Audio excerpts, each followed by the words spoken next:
This whole process was a huge pain in the ass, but it's so worth it.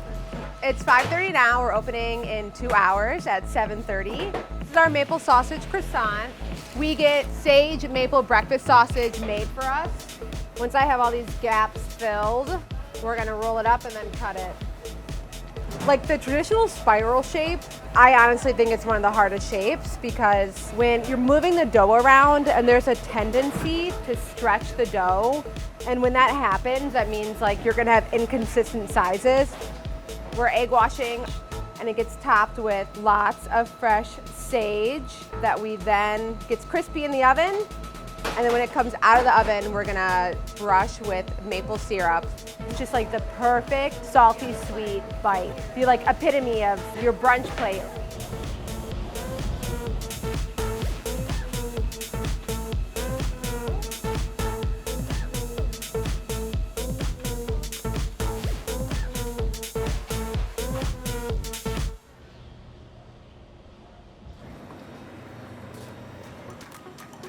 Bakers get here at 5 a.m. and then it's just like hit the ground running to get, I don't know, a dozen different pastries finished and baked off.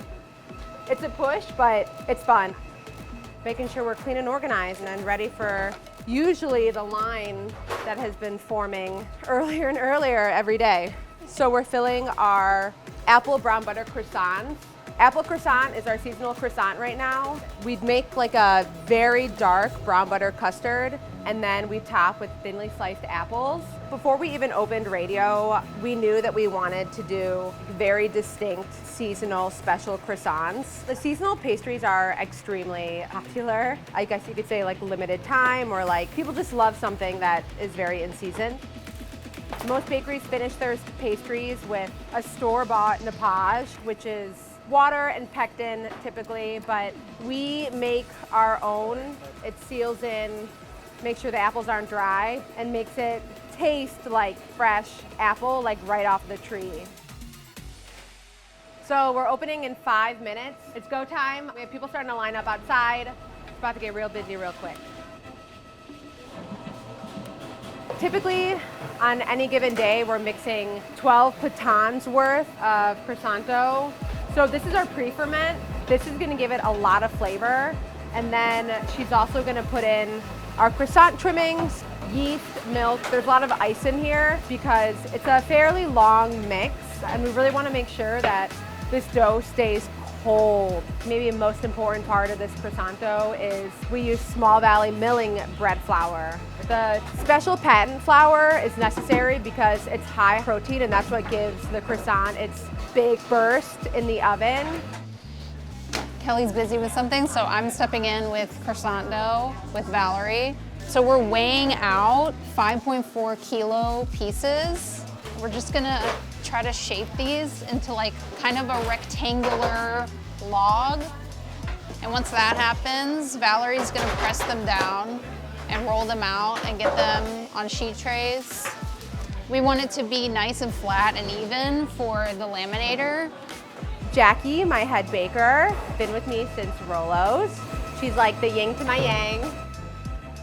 I went to pastry school, but I wanted to be pushed harder, and so I transitioned over to cooking. I ended up moving to New York and with one restaurant in mind, Gramercy Tavern. Got the job. I worked there for a little bit over 2 years on the line, not pastry. And then I kind of had like a moment where I was a little bit lost and I knew I wanted to go back to pastry, but I didn't know how. Howard and Rafiq were opening a restaurant called Rolo's and everyone at Gramercy knew about it. And I reached out to Howard and I was like, do you guys need a pastry chef?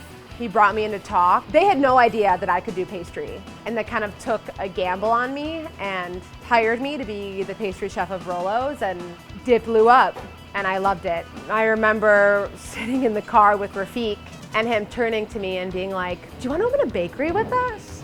And I like remember shaking him and being like, I'm gonna own a bakery in New York City. It was never our intention to be a hype bakery or what we are now. I'm just making things that I want to eat, you know?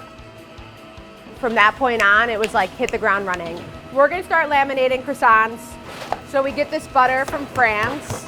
It's high in fat, and it's also really dry. which helps define the layers. It's really important that the butter and the dough are the same temperature.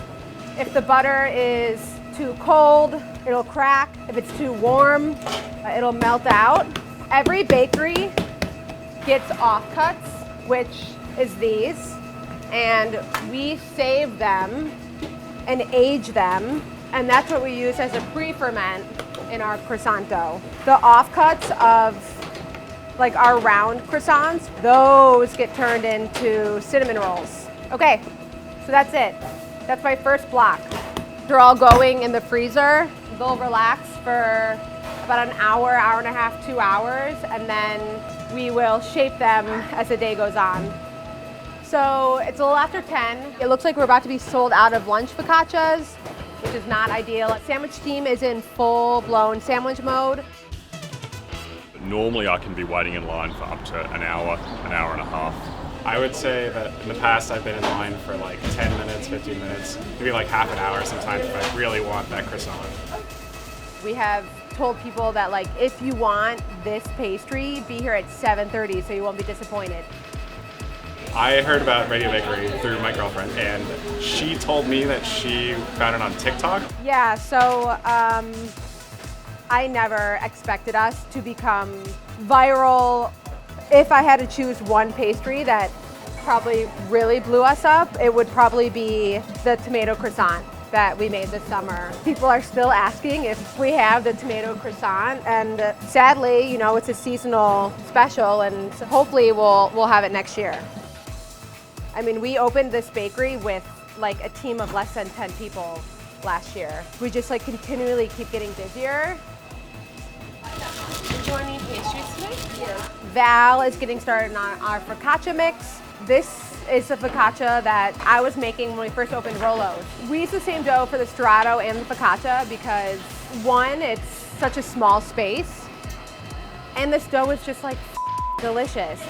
When we move to open the new radio on Underhill, Jackie will be taking over here. Big Mama in the house. So apple, morning bun, sausage, croissant. Okay, Jackie is about to get focaccias in the oven. So I'm just popping these bubbles. I dock them so that they don't rise up and like have tons of air in them. And then I'm going in the oven. It's gonna be 550 degrees. It's really, really hot. It'll give it a nice crispy exterior and like a really soft, chewy inside, which is ideal for focaccias. People are always asking us like, why can't you just make more? It's because everything takes 3 days to make. What we're baking today was made yesterday. It needs, 4 hours to prove. We want things to be tasty. Tasty things require a little tender loving care, and you can't rush those things. It's a little after 11 when we're gonna start shaping. So first we're gonna start shaping our classic croissant. I'm gonna have Haley hop in now. She's like the master at cutting croissants, way better than me. The dough, when you sheet it out, is different every day. So that is why we weigh these every single time to make sure everything is consistent. Every single baker I know shapes croissants a different way. Ours is just a very simple, we go for 7 humps. The ears we like with like a little curl. We call it ears up. Zoe and Amanda are the most consistent, amazing croissant shapers here, and now Haley too. That just goes to show that if my team can do it better than me, then that's exactly what I want. A croissant should also have like a perfect honeycomb. Honeycomb is when you cut into a croissant, you'll see all the layers, and it literally looks like a honeycomb. And that shows that it was laminated with skill and confidence, which is what every baker strives to do. Oh, it's a good croissant. Nice job, guys. This is gonna be our morning bun. Our Earl Grey morning bun, the idea came when we were doing pop-ups through Rolo's before radio opened. So I was testing everything at Rolo's, and I wanted to do something with tea, and it was delicious. Morning buns get a nice amount of butter and then a good amount of Earl sugar. And we grind it with a little bit more lemon zest. We get really good Earl Grey tea from Serendipity Tea. I tell families all the time that buy this for the kids, I'm like, it has caffeine in it. So prepare yourself. If these are rolled too tight, the inside, the little belly button is gonna spiral out too much. If they're rolled too loose, they don't really stay together. I think we make over 600 of these a week. This could never go off the menu. I think people would riot. This is like beautiful. It's exactly what we're looking for. You can see the lamination, you can see a nice amount of sugar, and they look very happy. So we're gonna tray these up and freeze them for tomorrow. I am testing our Kouign-Amann, which has been my dream for going on 3 years now. We're gonna use a little bit of flour and start our first fold. I lived in Napa and then San Francisco for a little bit, and there's this bakery there called Patisserie, and they're known for their Kouign-Amann. And I had the Kouign-Amann. I swear to God, it was life-changing. The process can take months or years. Me or someone on my team is constantly R&Ding. The Kouign-Amann I'm still testing after literally 3 years because I just can't get it right. We are just so specific and anal about making sure that everything that we make is the best version that it could be. So on my last 2 folds, I'm gonna add my sugar. And I made a mix of soba cha tea, maple sugar, and a little bit of salt. My dough feels nice and strong. Pretty good so far. When we shape croissants and any of our other viennoiserie, we laminate and then it needs to rest for at least an hour to let the gluten relax. But Kouign-Amann, since the dough is so lean, it's gonna come really syrupy. We're gonna shape it right now and proof it right now. A month ago, I was so close to like unlocking this and getting it right. And then I just had to take a step back. But I know it when I see it or like when I taste it. And so today, hopefully, it's like the almost winning Kouign-Amann. These are gonna rest. I mean, aside from like recipe testing, we are constantly checking in on our pastries and making sure that are they executed to their best potential. That's pretty good. Even our morning buns have also been on the menu since before we opened. But just last week, we put a little bit more butter in the molds and we added more sugar, and like they're better than they were a month ago. And I think that is so important, that it's not just always about like looking ahead at the next best thing. It's also about checking to make sure that the staples, what we're selling every day, are staying true to themselves. So it's about 2:15. We're completely sold out of everything except for a one single loaf of bread, but we're gonna close up shop so that we can clean up and get some staff out of here earlier. We are at 186 Underhill Ave, the new Radio Bakery in Prospect Heights. So as you come into the bakery, you'll be able to see people shaping, dividing dough right here. As we go down, there's gonna be tables here for people baking. This is the rotating oven, so pastries will be coming out of here. This is the double proofer retarder. Sandwich station gets their own big table, and then right next to sandwich station, this is gonna be the sheeter and like lamination station. It's tight, but as efficient as we could possibly make it. Early on, when we saw how successful radio was, it must have been like less than 6 months in. I don't even know if it was a discussion. It was just like, we're gonna open a second one, right? The menu is gonna be similar but different. Probably some of the same staple items. I do want to have like unique items at each location, and that's where the Kouign-Amann comes into play. I really want to have a Kouign-Amann over there. Sandwiches might be a little bit different. It'll scratch that itch of what radio in Greenpoint is.